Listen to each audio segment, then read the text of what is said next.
There was one vendor, we'll keep the name confidential.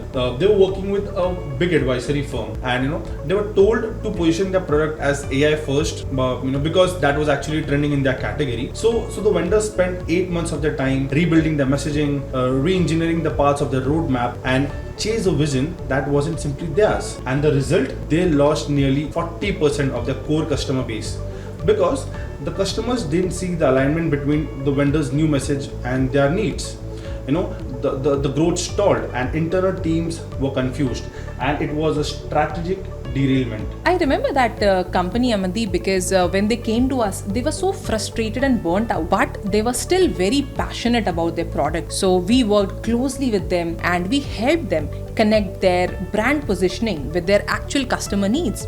And interestingly, in just a span of 2 quarters, they could regain trust in their pipeline. Of course, Divya, I was equally happy seeing them, how they started gaining trust into their pipeline again. This reminds me of another example. So there was a vendor with a solid traction in the mid-market segment. They had the right product market fit, loyal user base, and strong retentions. Everything you want at that stage, a picture perfect. And they were again advised by a large research firm to move upstream into the enterprise segment of the market. And so they did.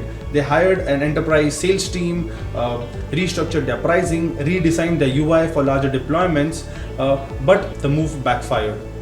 Sales were dragged on, demos weren't converting, and they actually had to let go 30% of their newly hired.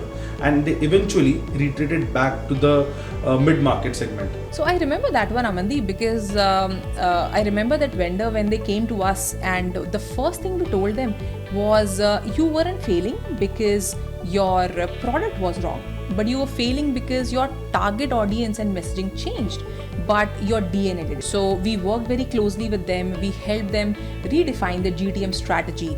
We helped them connect with their actual target audience. We also suggested them to do a differential pricing options for to cater to different customer segments. Their internal team again got back the focus and strength, and we could see that the customer regained and rebuilt their pipeline and started gaining traction in just a couple of months. Divya, to sum up both the examples, I think both the companies, they weren't bad companies. In fact, they were really great companies, but with bad advisory. I agree with you, Amandeep, and I think it's not like they did not have options. They did have options, but unfortunately they trusted frameworks which wasn't built for their realities.